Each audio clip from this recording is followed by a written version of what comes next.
Welcome back to Season 7 of Comic Book Nation, the only show that does it all for geek culture and the official podcast of ComicBook.com. I am your host, Kofi Outlaw. With me today are my co-hosts, Matthew Aguilar and Janelle Wheeler. What's up, everybody? Hi. What Happy to be up? here with you guys. And we are back this week to talk about a variety of things. There's nothing really happening on the movie front. We are going to talk a little bit more. Has anybody else seen Thunderbolts? Did anybody else get it? Okay, so we'll have some talk about Thunderbolts and Thunderbolt adjacent matters. But first, the big thing that I said in the title has jiggled the internet. Oh, Peter didn't have the courage to put that in there. Wow. Okay. See, this is why we're always going to be a middling podcast, guys, because we never do anything bold. But the title I put into the rundown says GTA trailer jiggles the internet, because that was the big thing. Now, this is going to be a discussion that I have entitled Examination in Real World Physics over Electronic Application via GTA 6. I was just teasing. Peter's like messaging me in the background. I'm just teasing. This is all podcast. None of this is real serious. Everybody relax. I take none of this seriously. Do I have to give like a freaking Joe Button disclaimer? Is that what we got to start doing at the beginning of this? The thoughts and views of this podcast. No, yeah, I'm just joking. Peter's always on point. He's a man. Yeah, the real takeaway is you gaming perverts, the big talking point of GTA 6 are the real world body physics, the twerk physics, all of that. So I was just joking. There's a lot to unpack with this trailer. But Janelle, this is your hometown, so defend Florida and everything we saw in this trailer and your upbringing. Yes.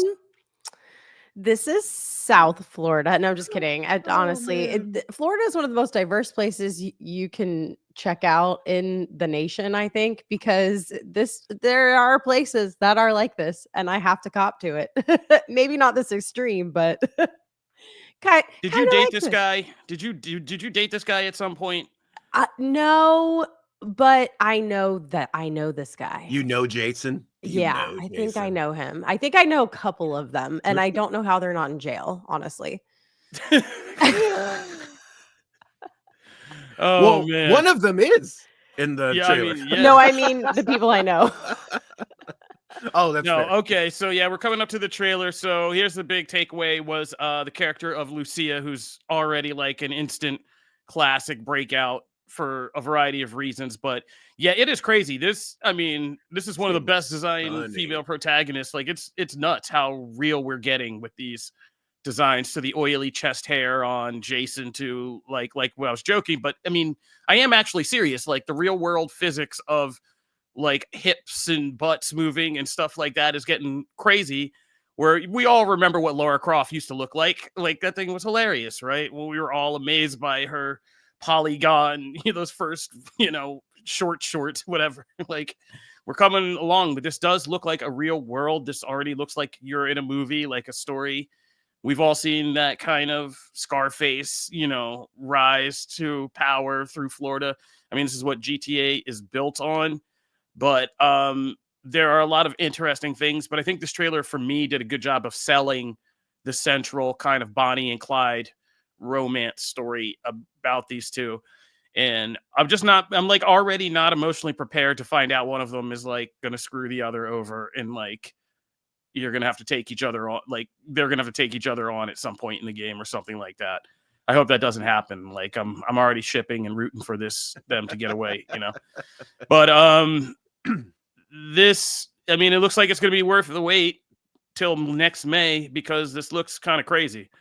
So, I think Rockstar is like the South Beach, the aesthetic of that whole South Beach and like what it looks like is so beautiful. And like, even just like the birds hanging out on the deck of their crappy little apartment, in the pier. That's just, yes. I feel like I'm just like, it makes me homesick, honestly. Does it really? Well, then yeah. Just like the imagery, like even it sounds so silly, but just like what they're wearing, like day to day, you wear flip flops and shorts, like every day. It's just what you wear. Like it's just nice. There's always puddles, like in this little view. There's always puddles of water because it just constantly rains, and then the sun comes back out. It's just really cool. Like, there's been a lot of talk about the graphics overall, right? Because like we've seen Rockstar has already set a high bar for graphics in their other games, but they've also done this thing where like most times the trailers that come out, especially like this one, right, where it's like the second trailer, it's not just like the teaser. The carryover between like what it looks like here and what it looks like in game is actually pretty seamless. Like they use a lot of like it's all done a lot of times in the past, it's all done in engine. So like when they're doing the cutscenes, they're using all of the same models and everything that they're using, like actually. Yeah, you know, I didn't even pick up on that. It is so Wow. seamless, but it is. That's the movie kind of effect. It is just like gameplay and cutscenes are now just becoming this seamless transition. It's just literally like the camera probably pans out and you're in control again. Yeah, and it's the same graphics. It's There's no impressive. graphic shift.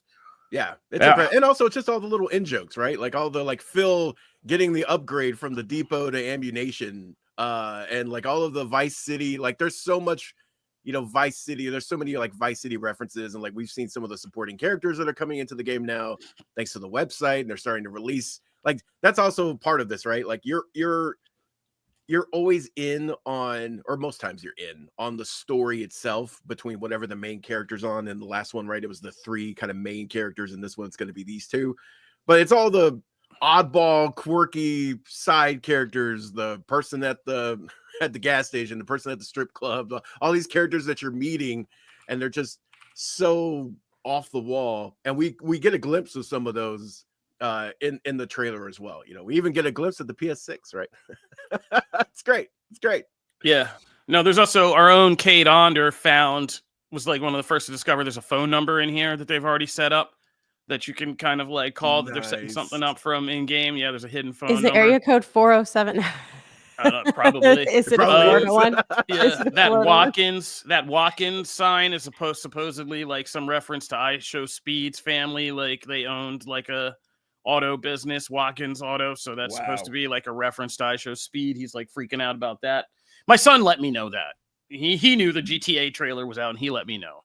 He's 6. I don't know if he should know about this 6, but here we are.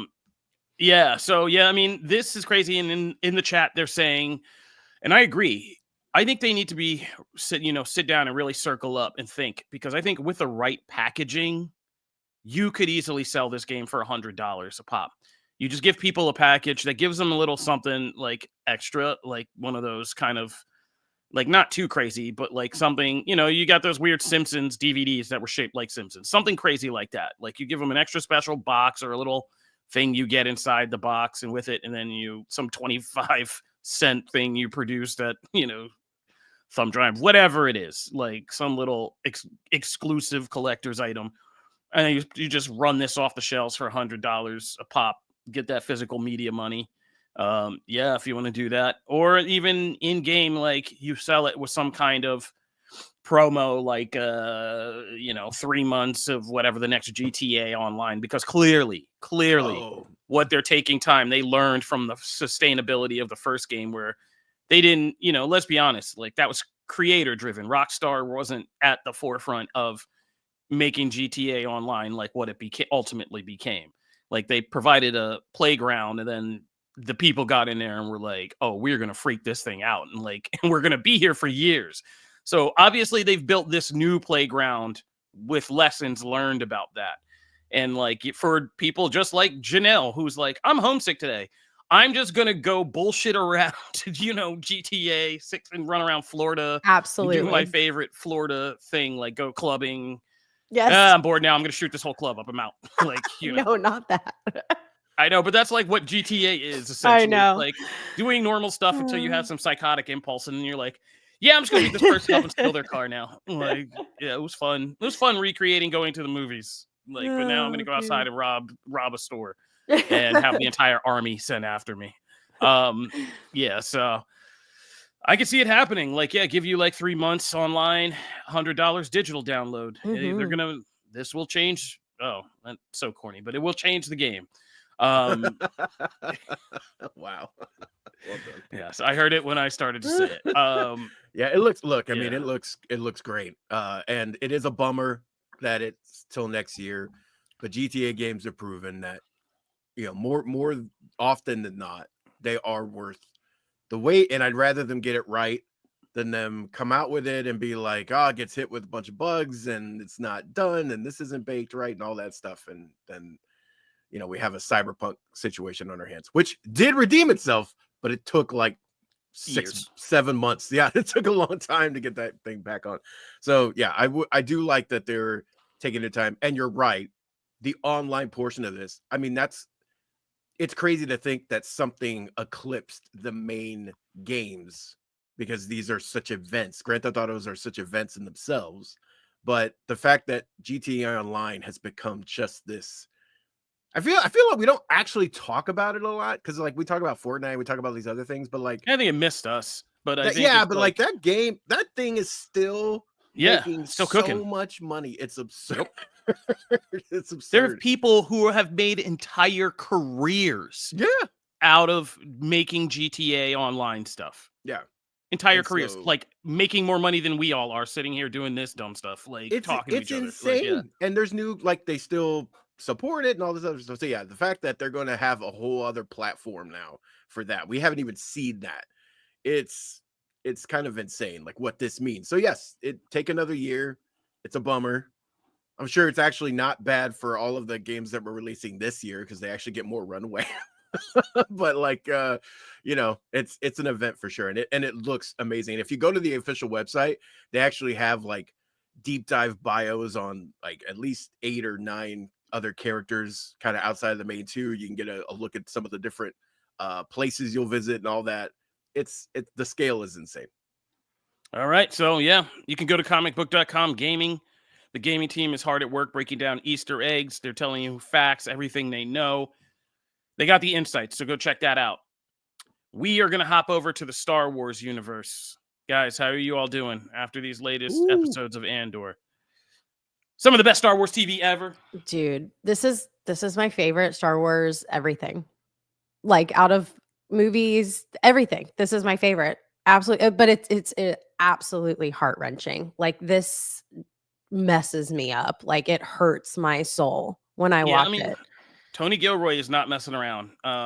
We saw kind of putting us frontline to the mechanics of everything from disinformation campaigns to kind of using, racism and, racial bias and to kind of influence politics to the front lines of kind of staging things like massacres and ethnic cleansings and, what that's all about. And then just having something as just masterful as a foot walk that is one of the most tense and frightening foot chase scenes you've ever seen, and nobody even running, like specifically like no running, like just walk.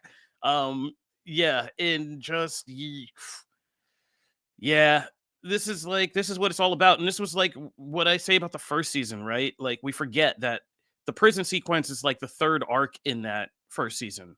The first thing is the recruitment arc where Luthen comes to Ferrix and tries to recruit Cassian. The second arc is that whole kind of thing with the heist in the planet and working with those guys to pull off that gold heist. And then we got to the prison thing where we were all like, okay, this show is crazy cooking. And then the end. And it's been the same kind of rhythm to this for me. Like this was just a straight, like nearly 3 hours of just amazing Star Wars and key events. And it did all the things that the other shows do. Like this had key events that we've heard about in lore, the Gorman Massacre. That is the whole thing that set off the real rebellion. That's what starts the real rebellion. Did anybody else hop right over to Rebels and watch that episode of Rebels with Mon Mothma? I know nothing, but like this has started me down a rabbit hole because I Googled it. I know. I started searching and I'm like, okay, tell me more. I literally felt like I was watching France go down in flames and it was killing me. Like, yeah, I mean, but it's so many things. What I loved about what they did with the gore is the gore are so many potential different things, from recreation of the French Revolution to obviously things like the Middle East or, anti-Semitism. Like you could take, I mean, look at the picture of the city. It's a mock kind of Star of David design. Like it's not subtle sometimes with what they're doing. But it's many things, and that's the beauty of Star Wars. It's not like a one-to-one. It's not like, oh, this represents these people. It's like, no, it's shades of all these different people who have been, stepped on, by imperial, fascist forces, and have tried to resist only to make, these crazy sacrifices. And we know the names from Tiananmen Square to Ohio State Massacre. We know all the names. So they're touching on so many things you can draw from it, no matter who you are. So many different people can look at these scenes, and so many people have responded to the Gorman, episode 8 specifically, about what, in some ways triggering, but in the best kind of way. Also, "Who are you" is now one of the most classic lines in all of Star Wars. Like, wow, talk about just that was incredible. People say that Tony Gilroy doesn't have a sense of humor sometimes, but when he does, man. Oh, Janelle, what'd you think? I honestly, okay, wait, can I just start off with this? I am the person that complains when shows aren't dropping week to week. We know this. I don't like it when they drop it all at once. This is such a unique format that they did batch episodes. I don't know. Is there another show that has done this 3-3-3? Usually Amazon does it in premieres. That's we true. usually get Okay. we get a premiere batch, but so they were the only ones. I think I've been trying to. I mean, Netflix kind of tried to do it with the half seasons, but that just pissed everybody off. I think, but I've been saying this since Andor started pitching this. I was like, I think batch might be the happy medium we all need. Yeah. Just kind of, yeah. I can't believe it. And it was my birthday yesterday, and it's been a really crazy week. I have family in town, and just it's been wild. And I still have found the time to somehow get in. It's before I go to sleep at 2:00 in the morning. I'm on my phone, oh my God, I have to watch this. And there have That's been what happened times- to me. Oh my God. Really? I'm so messed up this week because I didn't want to watch all 3. Yeah. And then by the time episode 8 ended, I was like, and I looked on Twitter for a split second, and people were like, episode 9. And I was like, oh no, I know. I'll sleep when I'm dead. Yep. Exactly. And I'm but glad I love these batch drops. I can't believe I'm saying that, but I absolutely love them. It's just enough to give you everything you need, but still leave you wanting more. And so I just feel like it was absolutely brilliant.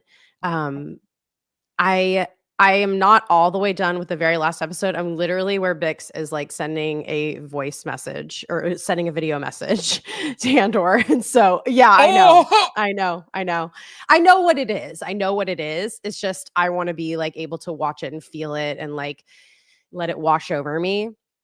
But I'm just just even talking about all these things that you said it represents and all, I just get chills. I get chills every single time. And I just cannot believe how good this is. And I am not a Star Wars person, not even kind of I'm just kind of Star Wars is cool. There's a lot of cool things that happen, but it's not emotional to me. It doesn't get me wrapped up emotionally in anything. It's more whoa, this is cool action. I love the sci-fi-ness of it. I love the spacey stuff of it. I love the, futuristic kind of the concept of what it is. But this is the first time in Star Wars that I just feel so emotional. I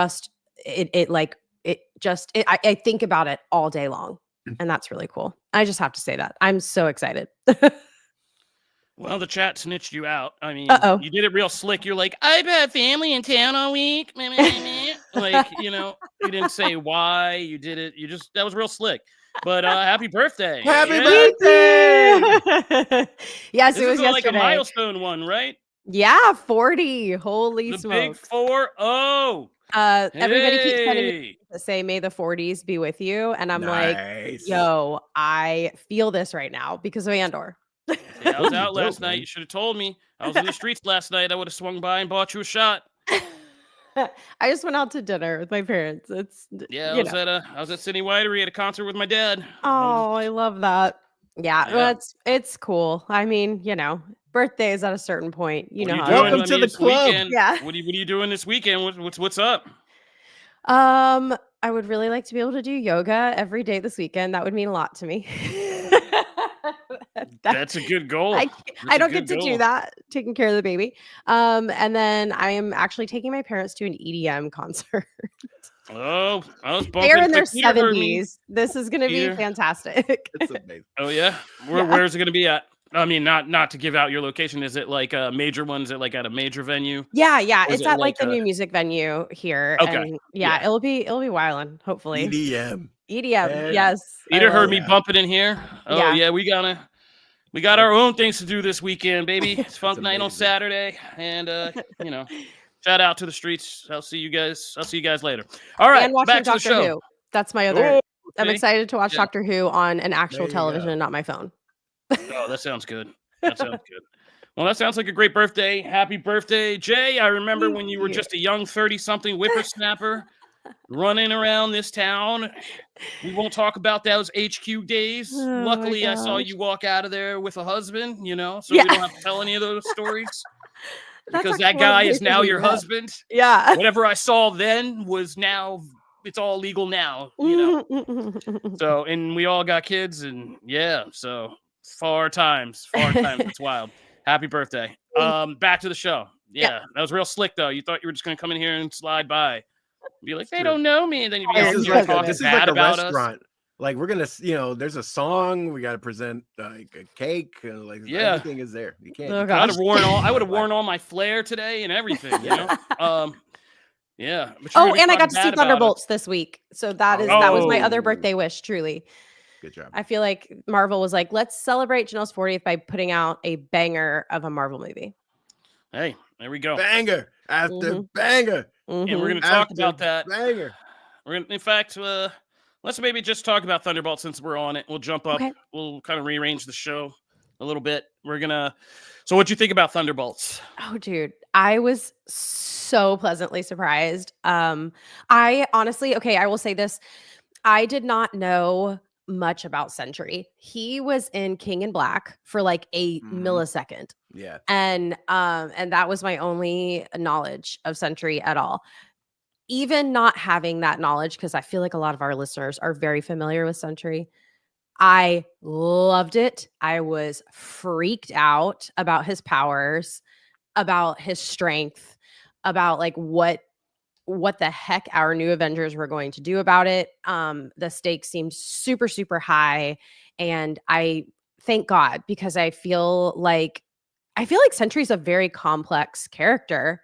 And the fact that they like figured out the Void and Sentry and got all that kind of like depicted really well in this film. And again, for someone like me to pick up on it all and understand what we're doing, it was so heartfelt with Yelena and the emotional connection. Obviously, they've all been through some stuff, and seeing this side of her, this like soft and vulnerable side and like emotional side, was just so rewarding. And this was a character that, like, I always liked Yelena, but I wasn't like, I love this. The only person I love was like Bucky in the cast.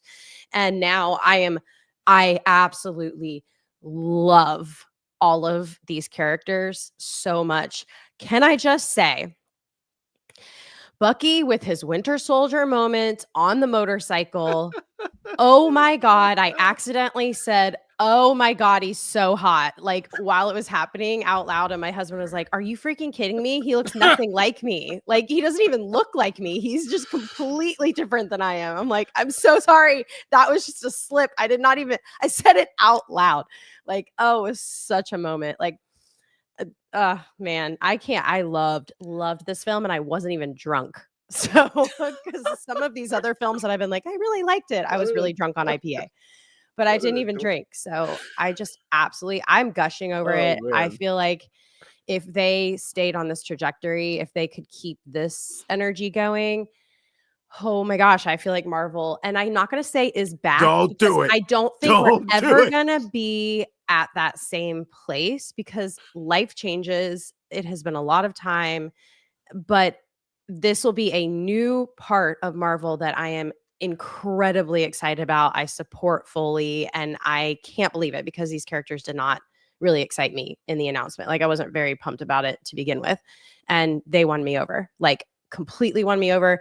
Now I am so ready for Fantastic Four, and I really, really need you guys to tell me what comics I need to read to prepare myself, because I really, really, really want to have more knowledge of these characters before we go in. Like, I think it's critical. So I would love that. That's my request. All right. Tell me what I need to read. I'll get some Fantastic Four together. Perfect. It'll be good. It'll be good for both of us, because Yeah. I need to jump back into some refreshing stuff for Fantastic Four too. So that's okay. Also, I gotta say, the chat has been lighting up throughout this discussion. I still all the games. That's a quote on the poster. I like this movie. I wasn't even drunk. That's the box quote. Yeah, you're dropping quotables. How come they don't put me on those things? That's amazing. Yeah, there's a lot to unpack there about what you said. First of all, yeah, wives get crazy like that. That means you're just too comfortable now. It usually happens after children. You're like, oh, I got this one. He's fine. And you just start saying things. Yeah, if my wife doesn't stop playing Teddy Sims, I'm going to freak out soon. Like, yeah, that's been on rotation a little too much in my house. And I'm like, what are you doing? Yeah. God. You guys need to chill sometimes. Also in the chat, yeah, that's the thing I don't think enough people are talking about is Hannah John Common. I always butcher her name, Ghost. She was really low-key kind of the standout in this movie because Ant-Man and the Wasp didn't do a whole lot with her. Mm-hmm. And she's funny and, you know, not bad to look at on camera sometimes. Oh, yeah, she's beautiful. Yeah, but she was low-key funny with just the snark and kind of giving that character personality. And obviously Wyatt Russell being the other low-key kind of MVP of this movie for me, with him just making that whole John Walker kind of running gag, which could have been so bad, into something that was so funny. And like him and Ghost together, like alone, I would watch a special of them just on a mission together. and just her trying to deal with like his crazy kind of like male ego and like just being like, oh my God, I'm just gonna phase through this wall and leave you to die. And like him having to like super soldier his way out. Yeah, all of that was great. And this movie has been kind of getting some divisiveness from people who either can deal with the climactic part or a lot of kind of more trad Marvel people who are just like, this sucks. I can't believe they hugged. In like, you know, I think if you're kind of mad about that, for me, you're missing kind of the larger point of the movie, which is not about like, it's like, yeah, we could commit all these violent acts and do all this, but like, what's the real emotional damage inside of us? You know, emotional damage. Sorry, I had to. And like that we need to heal. Why are we doing all these crazy things? And why have we become these people? Because we're emotionally damaged and we need therapy. And like the void is therapy, right? Like so true. You know, it's about mental health. Like that's what this movie. That's the heart of it. I know we're talking all like really like deep emotional stuff. I have a question though, and this again shows what I don't know what trad means. I've heard this term a couple times, and I have no idea. You're so old. I actually didn't either, so you're totally good. Oh my God, I'm on a podcast with old people. I'm so sorry. All right, no, I'm sorry, Kobe using all the modern lingo. I know. No, it happens all the time. We work in a youth culture business. You're really good about this. You always know the things. I should just ask you. Oh, sometimes I go into my Twitch channel. I'm like, what does this mean? And people are like, well, it's really bad and we probably shouldn't be talking about it, but we're going to talk about it. I'm like, okay.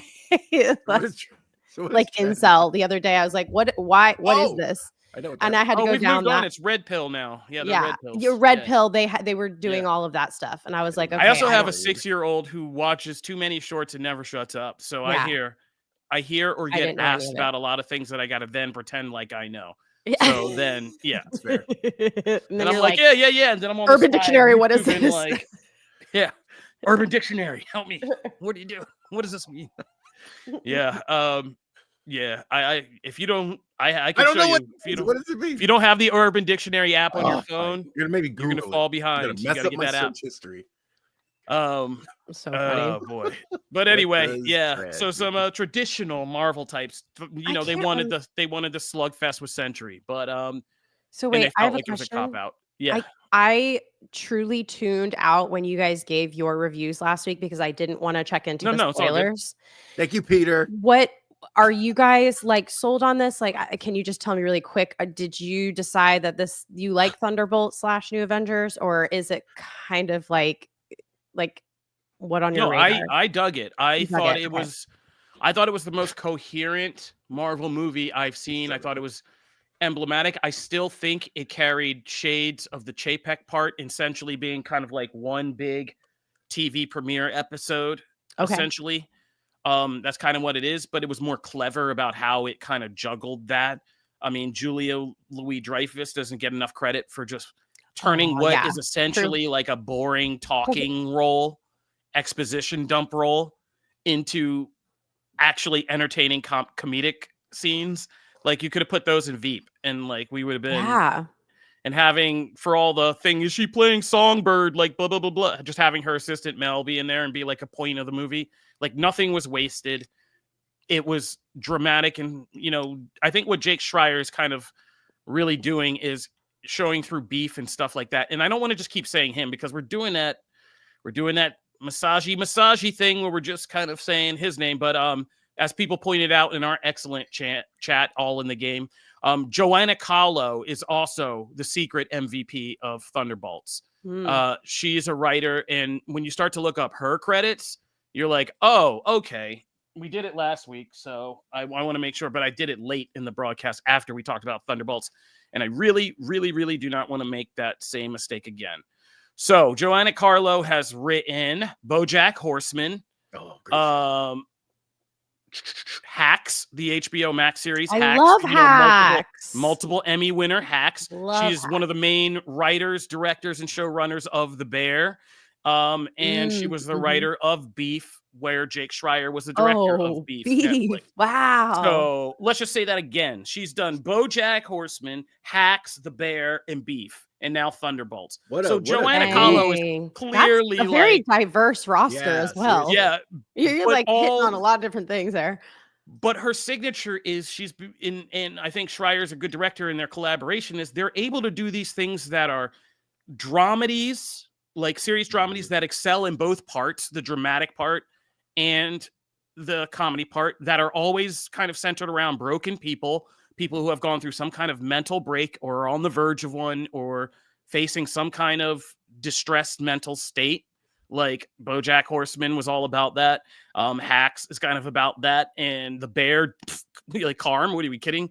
And Beef, right? So they can take stuff about modern kind of mental angst and struggles and turn them into these kind of crazy dramedies that can go these different ways, right? Like, there's a scene in Beef where a lady gets cut in half by a panic door, and you see her severed half just laying on the floor, and you're like, wait, what show am I in? Like, and just the finale. Yeah, finale, like a massive shootout. And like, it's so crazy. But the rest of the show is obviously about, distressed people and their mania and their kind of things. But like, we buy all of it. Like, and so it's just unique. It's different storytelling. It's what we want, kind of. And even when you throw IP on it now, like Thunderbolts and Marvel, they still are able to do it in the weirdest, most unique way possible. And so I like that. And I think we need to make sure to put Joanna Kahlo's name out there more, because girl's out here killing it and it's making some of your favorite stuff, even if you don't know it's her. I can't think of a better duo for that. Yes, that was my segue. There he is. So how do you guys feel about the news that Jake Schreier could be handling X-Men? And I would assume she would definitely come along and help with that as well, and that they would want probably her involved as well. Joanna Kahlo, how do you guys feel about that? After seeing Thunderbolts, let's go with Janelle, because you just saw Thunderbolts. You're the freshest. I mean, I really don't have a strong opinion on what I expect, like my expectations are with X-Men. I honestly don't know what the tone is going to be of this. After kind of catching up on a lot of the comics that you guys have had me read with X-Men, it is not joyful in any way. Like, it just feels extremely serious. It feels like an Andor project to me. Like, it just seems very, very sad, very political, very, I don't know, serious. So I did feel like Thunderbolts touched on like a little bit of seriousness, obviously with the mental health, but that's a whole different thing than like a political / like, I don't know, repression of people and mutants and things. So I don't know what I expect from X-Men. I feel like I would like a very serious X-Men project, like something that is very painful to watch. But that's just me. Like Andor, because it's heavy to me. Their stories are heavy, and I never got that. Like I always envision this scene where it's like, they're at the where are they? They're at the house. It's the freaking scene where he's running around and throwing everybody outside in like fast, like Silver. Oh my God, why can I not think of this? X-Men Apocalypse. Yes, I'm thinking of like the Quicksilver, fun. Yeah, Quicksilver throwing everybody, and like it's like funny, and he's eating like a pizza, and there's like an explosion.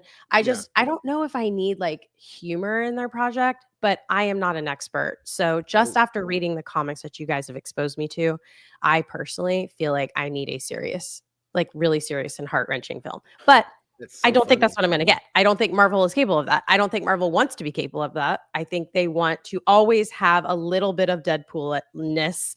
They need you to laugh. They need that, like, they can't go too far.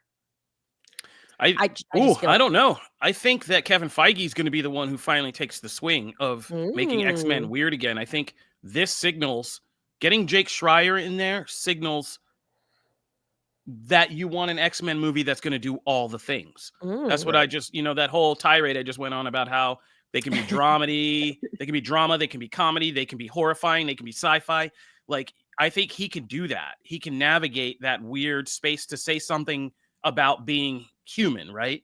Yeah. Which essentially is what we need to do. Yeah, we're going to have all these freaky powers, but this is essentially about what it is to be a human being who's ostracized, right? Like, who's made to feel like a freak or different or hated against for whatever reason of what you are at any given reference point to something else.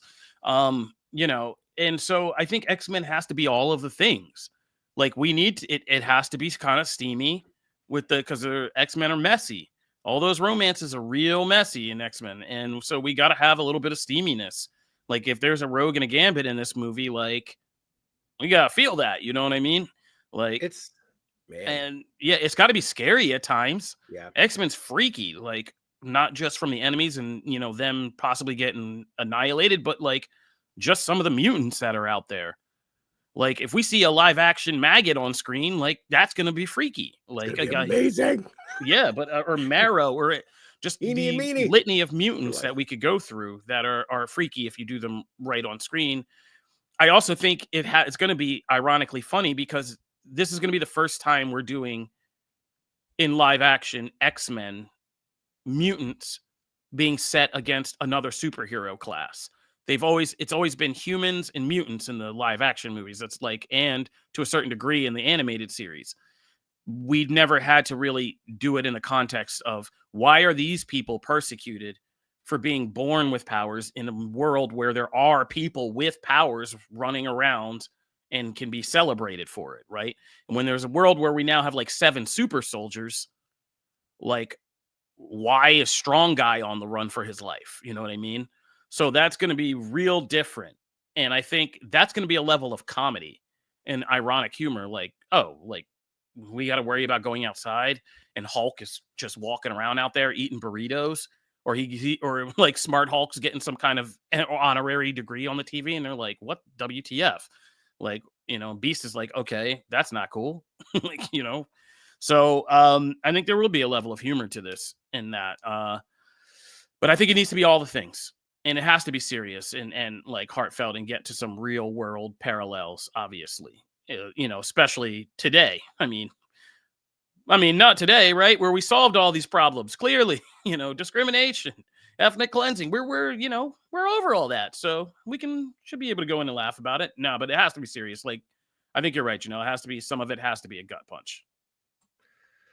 It's weird because I think, number one, if Joanna's involved and it is that 1-2 punch again, that would mean a lot, because the shows that we're talking about with her and Hacks and like the Beef, to BoJack Horseman, yes, but then also really like Hacks and Beef especially, like those are shows that also and Thunderbolts too lean into the team is split between men and women, kind of like there's so many, and that kind of diverse group of people and the various origins that they come from and their backstories and everything. It's really important to get a group of people, in this case this duo, to like understand that and make it feel like it's not leaning too far one way or the other. I think that's something they did really well in Thunderbolts. And you need that in X-Men. It's actually I think even more important in that sense, because X-Men is kind of like the best correlation that I look at is like something like the Titans, where they're more of a family. X-Men are a family. They're a very messy family. I think Kofi nailed it on the head when he said messy, because that is the thing that you really need to come away with. And I don't want this to turn into, The Last of Us. I don't need X-Men to be that level of it can certainly go dark in moments. And there have been some things that would be right at home in Last of Us. I mean, there's some moments in X-Men history that like would be right up there, right? But I think it's important to the family dynamic. This is the same team that while they're out, saving saving other mutants and from getting persecuted and also getting persecuted themselves. This is also the same team that like goes out and plays baseball in an entire issue. Like half an issue is just dedicated to them playing softball and being super competitive with each other. This is the same team that like people are getting on each other's nerves in the mansion because like someone's leaving out food in the fridge, and like they're having conversations over ice cream about what's happening in their lives with other people in the house. Like this is, there's also like almost like a big brother element to all of this, especially in the old days when they were all in the mansion. And so I would assume that's kind of what we're going for, the mansion and some of those original ideas whenever this movie comes around. And so I just think like I want them to nail that. Like you have to be connected to the characters and their various dynamics for the other big stuff to matter. And that's what's always kept us moving through. And so, and with the X-Men, especially over anybody else, like making them feel like a team, but making them feel like people and a family, especially in modern times, and them kind of banding together against the world. That element matters. It still matters as much as it did. And by the way, for those people who like, X-Men isn't this or X-Men isn't that, it's not political, it's not this, whatever. That's BS. It's always been about that, and it will continue to be about that. And so I just think like that's important to nail. So I really want them to nail that. Whether you do Sinister or Sentinels or whatever, you're going too fast. Because I have questions. I actually prepared some questions for this segment. First question: who do you think should be? I had two questions. Okay, first question, and I'll throw them both at you. See if you guys can just come up with both answers. Who do you think this movie, the MCU X-Men reboot, should be sent? Which character should it be centered around, or should it be centered around one character? Obviously, the first time it was Wolverine, right? Yeah, please don't do that again. Second time it was Magneto for First Class, and kind of doing it that way. Then we kind of went back to Wolverine again. Do you think it should be centered on one character, and who should it be? Second question: who do you think the first villain or villains should be? I can answer since I threw this out here. I would be interested to see this be centered around Cyclops and Cyclops' angst about what to do. I wouldn't mind this movie being post Krakoa, kind of like where the comics are, and the X-Men literally being in this new universe where now they don't have an island to themselves and they have to navigate this world, and Cyclops being kind of at the forefront of what the hell do I do here as a leader. I think X-Men 97 kind of primed us for that, and we don't need to do another Xavier. We're Xaviered out a little bit. So I would like to see Cyclops actually be the center of this story for this first one. And I think the first villains I would love to see are the Prime Sentinels. I love to have a scary element where I love that body snatcher thing where you don't know who's who and what's what, and people start freaking out and turning into freaky robots and nearly blasting your face off. And having the X-Men in a world kind of trying to navigate that, where they're back in mixed space with humans, but some of those humans are freaky killer robots, would be an interesting kind of first take. Man. But that's me. What do you guys think, if you have any takes? Then we're going to take a break. Janelle? I don't know do you enough. want me I'll to just go? say Gambit because that was so fun in Deadpool. I love it Easy. so much. No, I really, I have to follow y'all's lead on this because I do not know enough. And honestly, what I do know, I don't know how I could fit it into what is already existing. So I am the kind of person that will be like watching for your lead. You got this last season to get away with that. Then you've been I here long know. enough that you know I mean, enough. I could just my favorite. You know enough just from the time on the show that we know you know enough now. I just don't. There's just a lot. There's a lot to cover in X-Men. And okay, fine. I'll take this hit. I don't think it should center around one character. I feel like there's a lot Agreed. on. I just don't know what era. Like I don't know what generation they should follow. That's where I'm kind of like I just don't really No, know that's fair. where Good answer. and where I just don't. It's just you guys blow my mind with X-Men content because there's just so much of it. I mean, we don't want to brag, but all that in high school, cleaning up, baby. Cleaning up. I was playing with Pogs and reading X-Men. Hey, I love Pogs. And knocking those girls off, being like, get out of here. Get By the out way, of here. Pogs are back. I know I have all this X-Men lore knowledge, but that's no reason. I think I agree with a couple of Zach G, Peter, who I'll let the ID shade from earlier go and say you have a good point. That but I kind of agree. I'm kind of over. Actually, there's no kind of. I'm over the let's follow one or two characters in the X-Men franchise and let's just kind of build everything around them. I as kind of before, the family aspect of this and the team aspect is so important that like I need kind of you to spread the spotlight around and make this an ensemble thing. I need you to I need Beast interacting with Cyclops and that to mean something. I need Rogue and Gambit or Rogue and Wolverine, Jean Grey and whoever. Like I need some of them with like Jubilee because we need a younger, maybe one or two younger characters in. If Kate Pride is in this, like I just need whoever is in the group to kind of interact as this kind of one moving forward group as opposed to like I'm over the Wolverine stuff. So if we're gonna follow Wolverine only, that immediately is like I'm bored.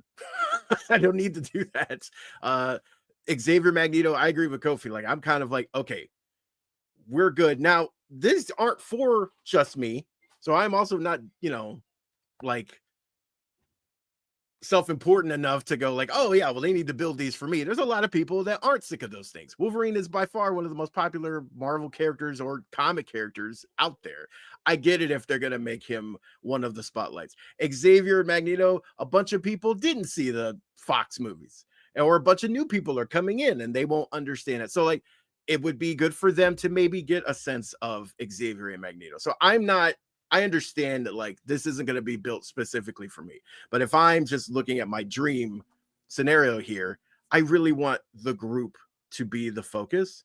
And as far as villains go, well, as far as key characters go, I think you go with giant size X-Men style team, right? That's when you get like the Storms and the Nightcrawlers. You can pick from there. You can't get everybody, right? You can't get everybody in one movie, but you get the core group. You get the Wolverine, you get Cyclops, you get Jean Grey and Beast, and you mix those people in. And then maybe a little bit of 97 where you throw in Jubilee, right? For that younger dynamic there. Or you can go Shadowcat as well if you want. So like, I think that's a good mix of a team. As far as villains, I don't think you can really start anywhere but the Sentinels, because not even about the Sentinels themselves. They are threats. They're imposing, but it's also their connection to the government and how that ties into mutants being oppressed. It's this, hey, we're going from verbally talking about you and threatening you with a bunch of soldiers that can't do anything to you, to no, we're taking decisive action and we're making these giant mechs that are designed to take you out. That sends a signal, that's a statement, and that's kind of this really next pivot point in kind of that battle.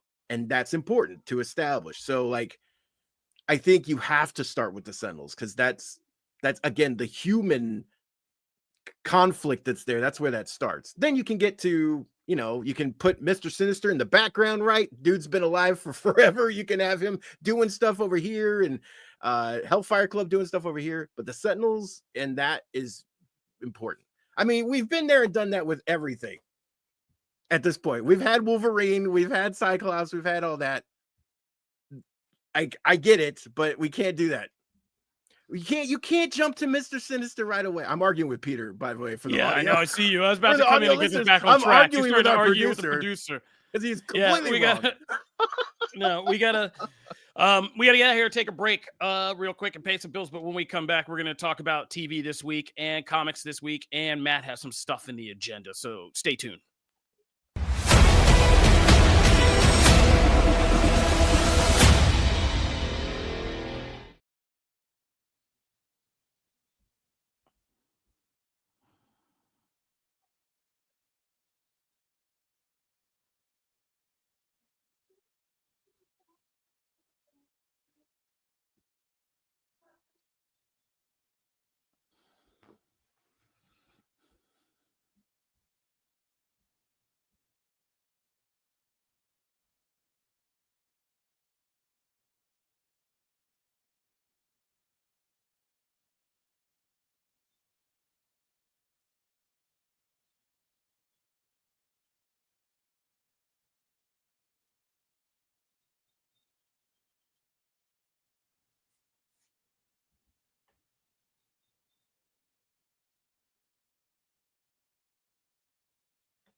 Okay, let's talk about television. Wait, did we talk about Andor already?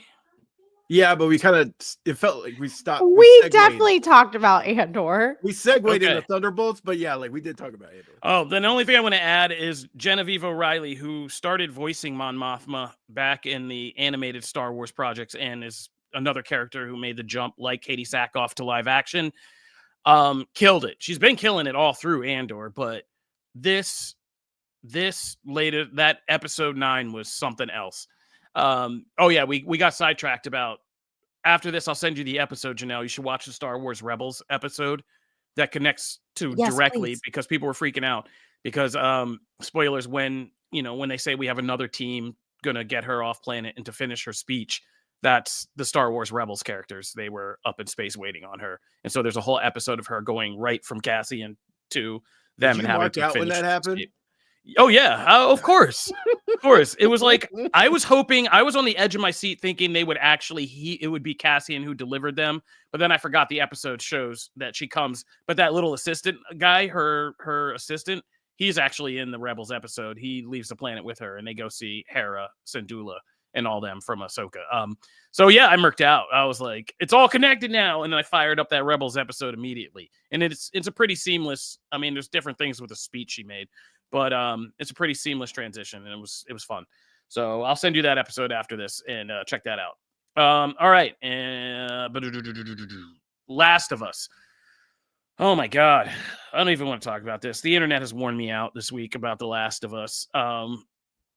They can't handle it. Yeah. Oh my God. Did you guys like this? Because we are in this rebooted show, and Janelle, I'm always curious how you're doing with it now, because the show has shifted. This is our first, like last week was the kind of the new pilot. This is the first week of development, like what matters between these two new character pairings of Ellie and Dina. And we find out kind of the stakes get raised between them in a pretty rapid way. What did you think? I will say that like this isn't my favorite show because I'm watching Andor, and Doctor Who. But we talked about this a little bit, I think, last week, and I said, man, I just wish I had more of the zombies, the intensity, the scariness. Like I want to feel more afraid of. I can't help but call them walkers because I was such a Walking Dead person. But the cordyceps, and I got that in this episode. I finally felt that like absolute fear and horror of these creatures. And so I am actually very happy with this episode because I finally felt the stakes get really, really high, and I got to see the damage that they can cause. Even at the end, when we're like looking out over, clearly everyone in Seattle, the WLF, are struggling fighting them off because now there's a horde, like a gigantic group of them. And I know what the damage is. Obviously, we kind of saw it in the episode with Joel, but that was very much outshined by what happened with Joel. So yeah, I actually, did you see my note to you in the rundown? I did not. Oh gosh. What does it say? Wait, where are we? It's in the middle. It's actually up near the top. We have the last No, of us. cordyceps. Where were you not entertained? I was. Yes. Nailed it. All right. But this episode I was thinking about you when I watched it because that scene in the train station, it did point out to me, like, I get why this show is a little bit harder to do because the cordyceps are they're different type of zombies, right? They're freaking fast and agile. They're fast, and it's the hive mind, the fungus hive mind aspect that they added to the show. That's not in the games. Like in the games, you just encounter cordyceps wherever you find them, like wherever they are stumbling around. This show has kind of not screwed itself, but it made its job a lot harder because that hive mind thing is serious. Now it's the 28 days later, quick zombies, but coming in like that mass wave. And once they set their sights on something, like you said, it's a horde of them that come flying at you at like full speed. It's like a avalanche of bodies. It's nuts. So yeah, it's kind of hard to do because whenever there's cordyceps, any like regular person is going to get annihilated unless you have those Looney Tunes style, like getting out of that train, doing that. Looney Tunes. And that's both a little too intense for us, the viewers, and like there's only so much you can do with that before the believability kind of runs out that a character can think that many times, that many permutations in sheer panic on the run to keep getting away from something. And so you have to have some cheesy thing like, oh, I jumped over this or I across this bridge and then it fell and then they can't catch me anymore. And it's like, yeah, it's hard to do those scenes, but the train station one was excellent. That was crazy. Yeah. The pregnancy thing I'm not really feeling, but I was going to ask, is that game accurate? No. Oh, no, no. Everything that happens stuff's just getting weird. Yeah, theater, it's much different. Like they have in the game, Ellie, that unlikable thing you saw in the pilot, that angry Ellie is pretty much the game. Like that's the entire game. So like in the game, when Dina tells her that, she's like, F you, B, like, what are you doing? Like, what? Like, we're out here trying to kill, and now you can't do that. I know you're not gonna be as committed because you got a baby, like, with this dumb guy. Like, what's wrong with you, basically? It's not a good, like, it's not Ellie at her best in the game. She's waving a pistol around, being like, you dumb, like, you're so dumb. Like, and so, yeah, that's how it is in the game. So this whole like now's the time to kiss and things, and I too had a little bit of an issue, not so much with them getting together and doing all that. I'm like, some people are freaking out on the internet. I'm like, what's wrong? Is that game accurate? No, their whole like okay. Ellie and Dina's hookup is like a lot different in the game. Like, okay, the game takes, I don't want to spoil things, but the game takes some weird chapter paces. Like this thing is paced out over much more time. And starts and stops like 9 months now. Yeah, because there's like a period of the game, like, I mean, it's no spoiler, you play as both characters, right? That's like, good. you play as Ellie and Abby. So, like, there are chapters of the game where when you're Abby, it's not like Ellie's just still standing in a train station. You cut back to her. It's like her chapter stops for a minute, and then you pick up Abby's chapter. Then you get back and you do stuff with Abby, but then that crosses back into Ellie's world, and then you pick up back with Ellie, and then it's back to what was happening originally. So there are these starts and stops for both characters' stories. So this was very different. Yeah, them kind of bonding this quickly and being like this. But I did have a problem just with hooking up with somebody after you know they just got bit, even if you find out they're immune. Like, The face is everything. I know. I mean, I try to remember that this is the apocalypse, and so like they have no bearing on things like STIs and Yeah, stuff like there's a there's no stigma. Desensitized to it. Yeah. Well, they're just more basic. It's like it's the apocalypse. We almost just died. It's like this every day. If I want to get it in, like I'm gonna get it in. Like that's pretty much how I can understand the logic of that. Like you're not hung up on, oh, I'm gonna kiss you, but you might be a little dirty. Like it's the apocalypse. People probably don't care. Like if all the things you can die from cordyceps to other people to disease to like just regular measles, like Yeah. you probably don't care about that part. But you know, to us watching as a modern audience, I was like, ooh, don't touch her. Don't touch her. Like you don't know that you're not gonna get infected. What are you doing? Like, stop that. But other than that, it was a little cheesy too. Like it was a little cheesy. Like I'm gonna be a dad. Like I was just like, I also think HBO like they took that scene and they put it out on marketing as like as their little kind of social marketing for the episode.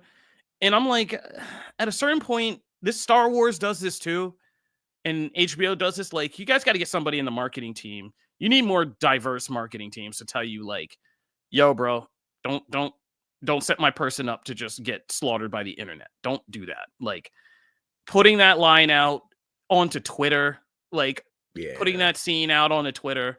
How do you not at this point know? Like, either you're just rage baiting people because you know you're just trying to get that engagement, or you are oblivious and you don't know that you're just setting your poor star up for more harassment.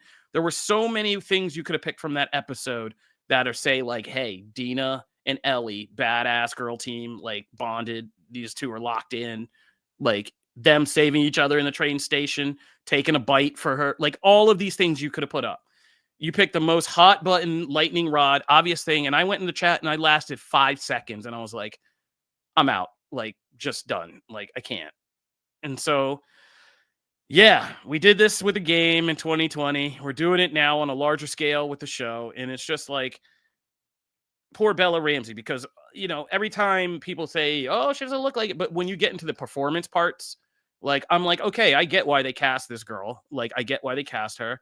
And I get why they cast, you know, Isabella Merced as Dina. Like, these are two great young actresses doing good work in this show. And yeah, don't send them out there to take a beating like that. HBO, stop that.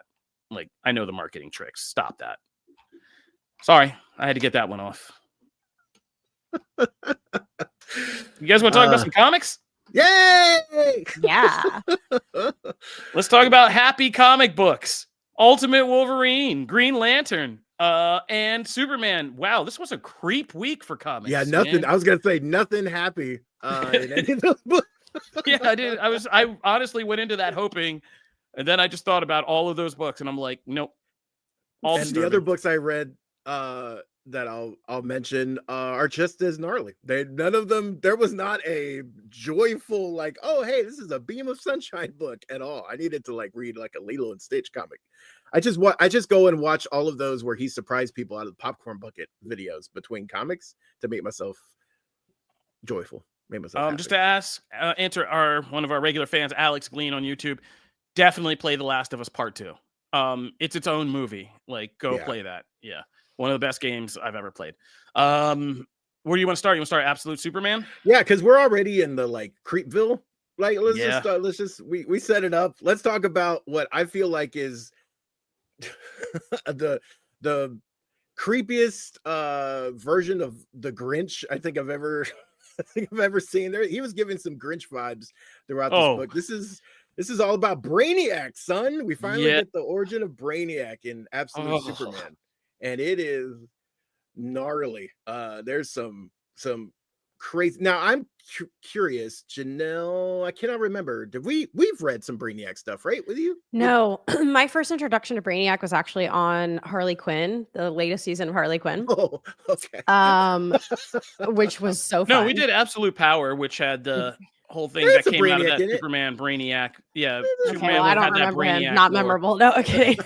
No. Absolute Power had the Brainiac Queen. Amanda Waller made that whole That's Brainiac right. Queen. Okay, yeah. So yeah, Um, wow. So this is your first introduction It to aligned, but it aligned with my Harley Quinn. Like, I was like, oh, okay, we have all of the cities and the jars, and he obviously was like that. Speaking of like kind of like a hive mind situation, not really, but it's still, I understood what was happening, and I was really digging it. Like, this is creepy as heck, and I enjoy. Like, he scares me. He even scared me on Harley Quinn. Like, and that's so sweet, like funny and Yeah. lighthearted.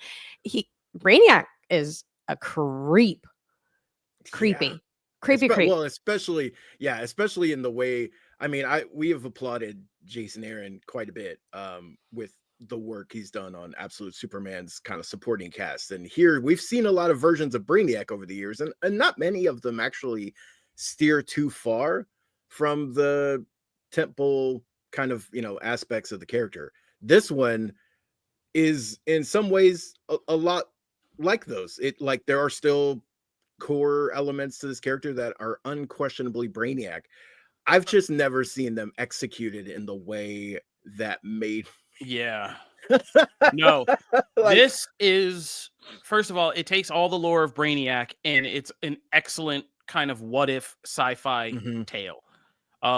What Jason Aaron does, and this is what I'm loving about both these alternate DC and Marvel universes, is its creators taking all this chunky lump of lore about these characters and finding kind of these awesome inroad remixes to them.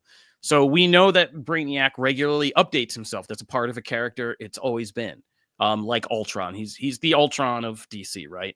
So what we never think about is this is the Prestige, right? Like this is the end of the Prestige. It's like the Prestige is a movie about cloning that then says, yeah, but we never think what does happen to the clone and who is the real one. And like, this is a demented tale about one clone that's like at the bottom of the clone ladder until all the other clones get like knocked off, and then he becomes king asshole clone because he's it's still Brainiac, right? And even this like crazy frayed demented version of Brainiac is still Brainiac, and it's just like, now I'm the Brainiac, and it's just like, let that guy who's been in the basement shoveling bodies for years get in the driver's seat. and That's you great for understand why everybody. he's demented too. There's Yeah. like Just years of throwing his own corpse away.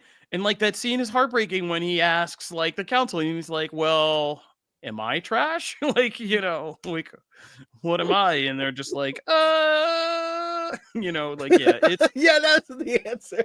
It's like, let's get back to you. We'll get back to you in 7 to 8 we'll get back to you after your shift. Yeah. And it's just like, but it's also kind of like a funny what proletariat story, right? It's about being kind of like a worker and how, just how crappy that work, being a hard blue collar worker at the bottom of the rung is like in all this. But when he gets to the top, there's no big revelation. He's just as demented. So yeah, this was a crazy sci-fi story. I loved it.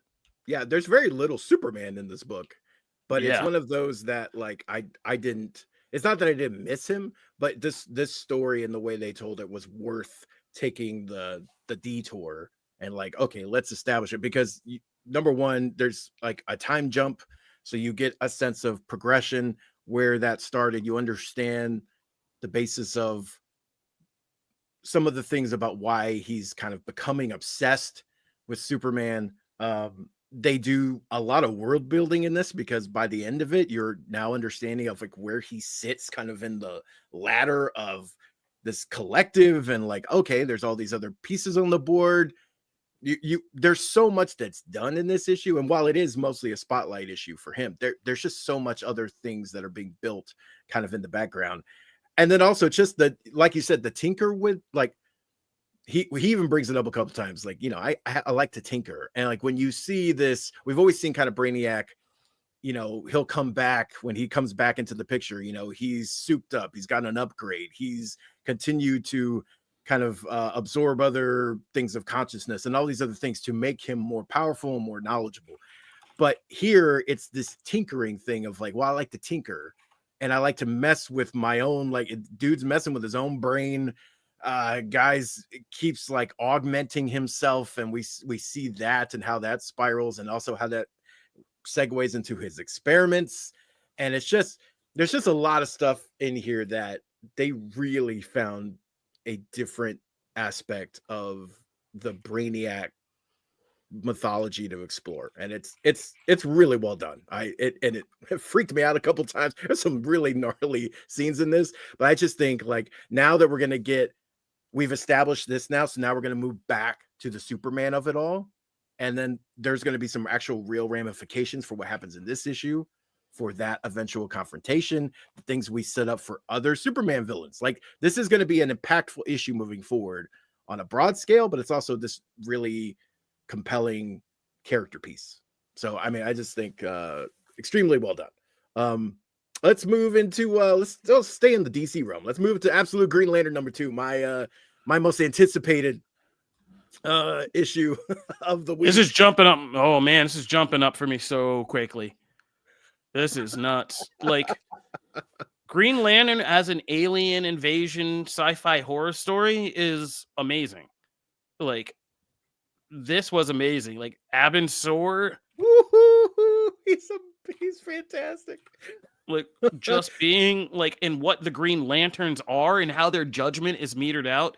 Like, I don't think I've seen a bolder reinvention, but again, like, things that make you go, and it's like, each of these books is nailing that. Like The Flash, I was sitting here, it made me ruminate. Like, Jeff Lemire's make me think, oh, if you could be in all these places at the speed of light, like, in time begins, that fourth dimension begins to break down for you. What is your experience like being in the past and the future in the present at the same time? Green Lantern now is making me be like, yeah, if there was a force of alien space cops, their metrics and their measurements and their views of different species wouldn't be like the colorful 1950s sci-fi concepts of people flying around space, like with this do-gooder stuff. Like, they would look at things, yeah, like with precision. Like, I can see into your soul, measure you. Nah, you're not good. I'm frying you. Like, oh, you're okay. You, not so much. Like, yeah, that kind of exactness is going to be part of it for at least some of those cops who are aliens. And yeah, that's kind of, and the humans just kind of experiencing on the ground floor. And from that perspective, it's terrifying. I love it. And just seeing Hal Jordan and seeing these friends just inevitably ending up on these separate sides of this conflict is also like the human drama. So I didn't expect to like this book as much as I am. Yeah, this is well, before I jump in, Janelle, what'd you think? So I only got about halfway through, unfortunately, on this, and I hate that because I am loving this. I was reading it this morning while I was trying to get ready for the podcast, just trying to prep because I had a lot going on this week. So far, I also did not anticipate liking this as much as I do. Green Lantern in general just doesn't really interest me for the most part. This is changing that for me. So I'm absolutely loving our leads. I love like the cast. Do we call it a cast? I love the roster. I love the people. It's just refreshing. It feels very like relevant and young and like, you know, it's just cool. I like it. I like it a lot from what I'm working on, but I can't talk about it in detail because I'm halfway through it. So I'm going to leave it to you. Yeah, I'll dance around stuff Okay. that happens, and I won't spoil anything at the end or anything like that. But what I will say is, to Kofi's point of, I think what they're doing with this kind of Green Lantern, for as cosmic a concept as it is, and the fact that it primarily lives in space, we're one of, how many sectors, right? We're 2814. We're one of so many sectors in the universe, but so much of it gets focused on Earth. And for that to pivot and for it to really be like, no, we are but a very small, inconsequential peg in this whole thing, and they are going to essentially treat us as such and come here and go, okay, I have an idea about you. They should be the more sophisticated, advanced side of this, not us. And it's always kind of bended more towards Earth and humans and their understanding, right? And yes, there's been like, oh, there's all these things happening, but it's never been conveyed in this way. And I think that's what's really like the concept of power. Hal's power and what he's tapped into gets also touched on a bit here and explained, and how that is, different than what kind of this other, not even willpower based, right, but this other lantern power is, because we see Joe is kind of imbued with that. And then there's the John Stewart of it all and how that mixes in. I just think they're working with the core Earth characters, but they're doing it in a very different way, and they're making the lantern core and the concepts there mysterious and compelling. This is my de facto version of Abin Sur from here on out. I am like, I want this version. Like, whenever that movie happens or whatever that, Gunn's doing and stuff like down the line, I want this to be the Abin Sur that we get. Goodbye, purple guy. I want this dude. This dude is amazing. And there's just an aura, right? There's just something about the alien aspects of it all. So really, really cool. Really like what they're doing here. Let's move into Ultimate Wolverine. Number 5. No less dark. The battle you've been waiting for, the confrontation you've been waiting for, Creed versus Logan. And again, just like taking what has been a staple throughout Marvel Comics history and Wolverine history. I mean, what like clash of hero versus villain have we seen time and time again? There's very few we've seen more than Wolverine versus Sabretooth. Again, though, this flips, like, completely turns that on its head. It's not what you expect, and yet is what you expect at the same time, and the ramifications for it and everything. The Ultimate Universe, again, it's just clicking, just like Absolute is. They're doing some amazing things here. This book is also gorgeous. Every book we've talked about is gorgeous across the board. What do you think of this one? I mean, this was awesome. This was an excellent Wolverine versus Creed fight. The Thing, like you said, we know is a staple, but these universes are flipping things around so that now Wolverine is the crazy slasher killer showing up at Creed's door, which is a complete reversal of the usual dynamic that we understand. And this is a bone thrown to everybody who likes good Creed. And if you don't remember, good Creed existed in the Age of Apocalypse era. Yeah. There was a brief period where we thought good Creed might exist in the main universe when the X-Men held him captive and did this weird attempt to cuck Sabretooth into like being a good guy. I don't know. Man, I remember that was weird. Yeah, that was so weird. Just locked him in a dungeon and then just come down and be like, "You gonna be a good boy today?" And like, Charles Xavier, bro, this is when we started being like, "Bro, you a little weird."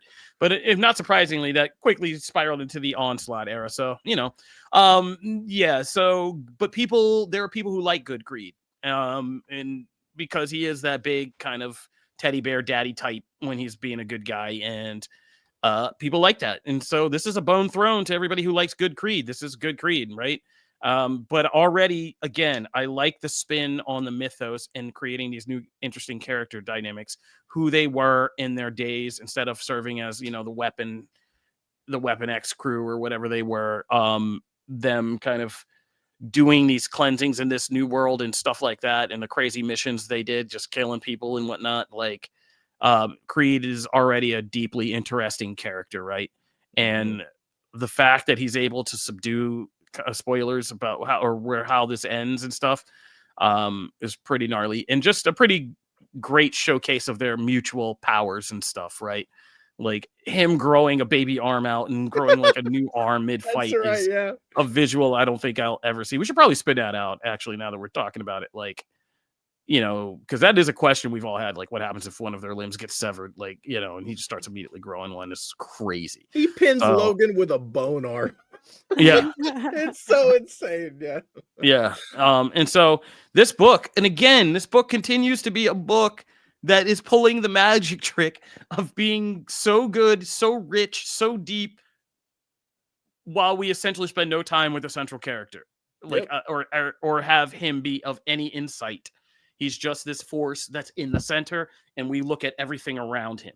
And it's still one of the best books I've read in years. I feel like that Michael Rappaport Snoop Dogg, gif, man, this mofo don't miss. He don't miss. We're 5 issues in, and this book has not missed on a single issue. Agreed. There's not one where we've been like, meh. Nope. That's going to be a killer trade, man. Oof. Oh my God. I'm going back to physical media. I went down to my used bookstore, shout out to McKay's Books, and I started loading up on physical media because this summer I'm going to be sitting in my yard in a lawn chair, and I'm going to be reading physical media quietly for my sanity. Yeah, and I already got Something's Killing the Children trades because Matt ain't sending me no more. But after that, yeah, I'm gonna save up. I'm back to my comic collecting days. I'm saving up, getting the used big. I'm getting that big, thick Infinity, Omni trade, the big boy. Yeah, to read Hickman's Infinity, the one that inspired Infinity War and did all that. Yeah, I've never sat down and kind of read that whole thing, so I'm getting the big boy for that. But yeah, we're gonna get this. This will definitely be a trade. The first 12 or whatever it is, this is gonna be crazy. So, Janelle, what'd you think?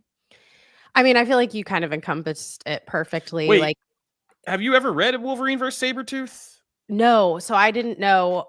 I didn't know who this was until you just said Creed, and I was like, "Oh shit!" And I was trying to Google, even not knowing that, it was really awesome. It was really cool. But I don't know their relationship. I don't know all of those ties and that background, so that kind of sucks if it's really impactful. You know what I mean? I feel like the payoff is so much greater for you guys. Aside from that, it's still awesome. It's because the battle is really cool. I obviously understand that they have a relationship. And then I quickly found out that he is able to actually put up a fight against Wolverine, Winter Soldier. So that was really cool. I think Kofi said it perfectly. There's so much happening, but there's also not much happening in every book. There's there's no dialogue, right, with Wolverine, but it's in one spot. They're not jumping to different places or locations or times, and there's just so much going on, and it's so impactful, and it really is interesting and intriguing. So that is just, I think that's very, very hard to do. So props to the creators of this comic, because it's really enjoyable. And this was the first one I read this week, and set the bar high. I feel like it's my favorite because it's crushing it for me every every single one has been great. Yeah, I can't. Also biased the fact that it was still as effective is impressive. And I agree with you. They don't actually mention Sabretooth at all. I mean, they just call him Creed. But even towards the end, when they start the setup for next issue is epic. Oh yeah. Is the fact that, and also I gotta say, I know this is spoiler, but my boy Leech coming in the clutch there, that's fantastic. Oh, that was great. Yeah, that was a twist because they said it, that's what I'm loving about a lot of these ultimate and absolute issues is we're getting back to actually telling stories in comics. You're getting your money's worth. They're actually, while they're continuing stories, each issue feels like an experience. And what I loved about that is they telegraph that right in the beginning. Who is coming to Creed. If you're a longtime X-Men fan, you know who's coming to Creed's thing and you know what he can do. But you forget all that. You put it, they tell you in the beginning, they show you, and then it's in the back of your brain, and then there's this awesome fight, and then at the clutch moment, you're like, oh, right, this guy is in literally the basement. The key to this whole thing is in the basement. The guy who can cancel powers. And so, yeah, and that was great. He's so cute. Oh, Leech. And it's oh my God, it's fantastic. And then Creed sets it up right. Hey, I know these people. and the fact like it's gonna blow their mind when they see him. I want to be there for that, like that, and geez, the Black Widow of it all, right? There's so much to this, and like yeah, they're doing an amazing job. I just did want to shout out two other books that we've got. You can check out my longer reviews on Comic Book, of course, but Blood and Thunder #1 was a great read. It's essentially a buddy cop sci-fi series that has to do with Blood is a bounty hunter, and her weapon is this gun that her father used, but the guns are sentient.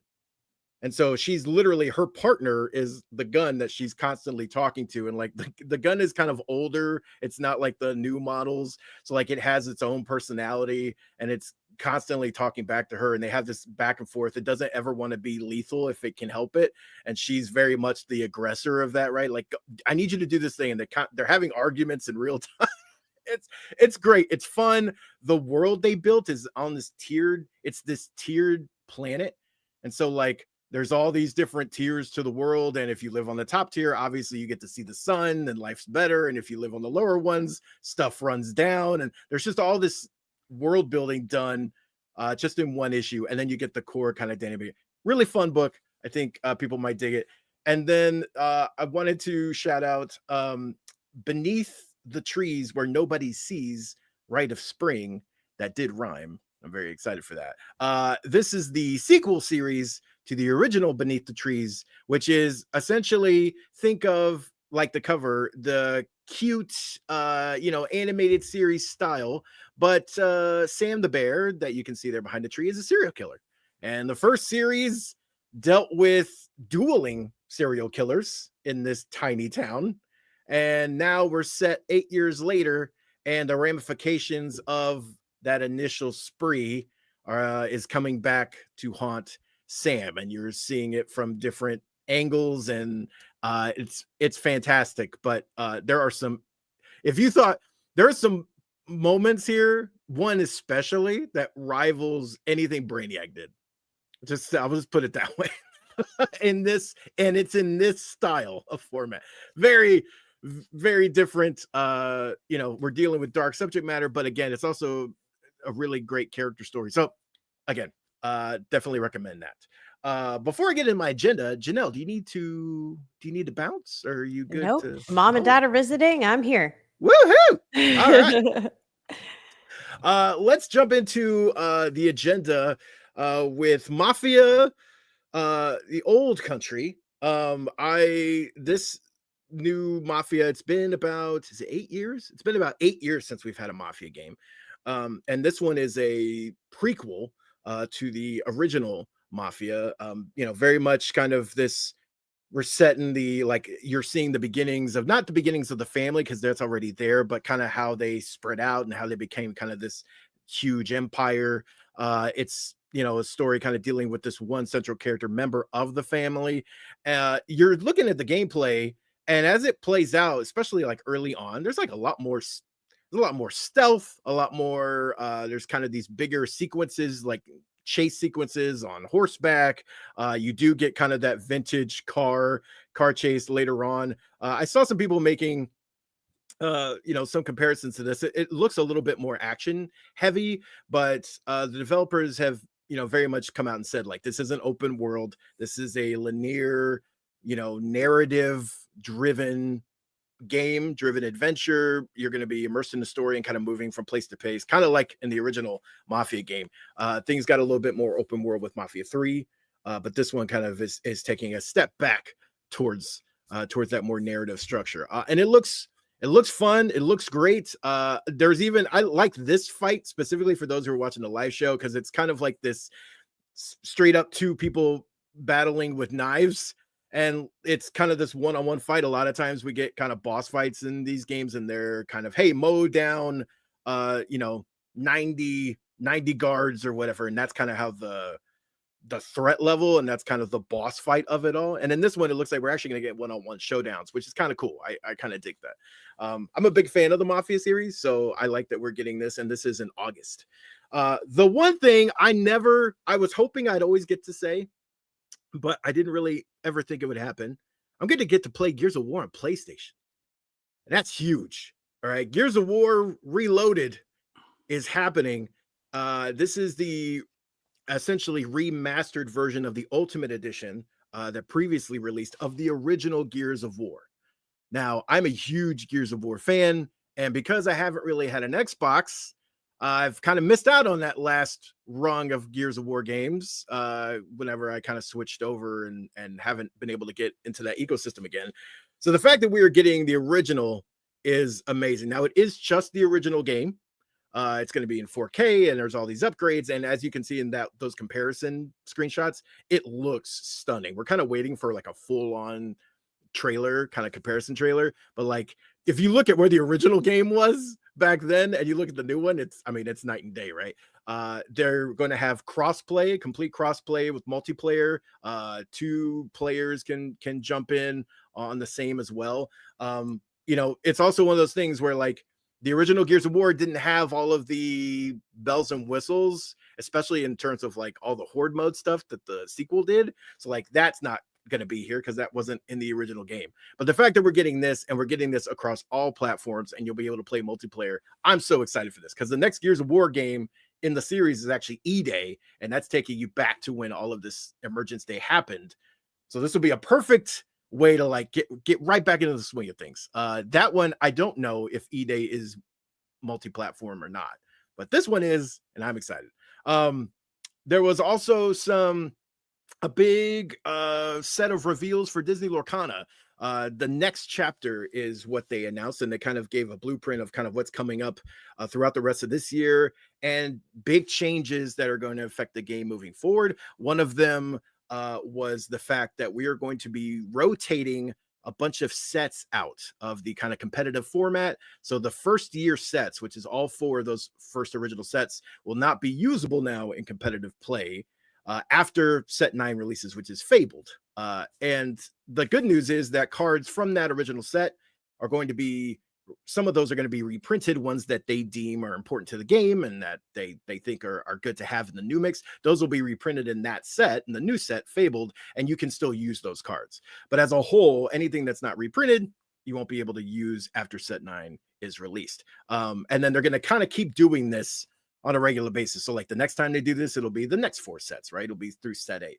So they're kind of trying to keep, number one, you from having to go back to all these old sets and buy old cards, also keeping all that stuff in stock.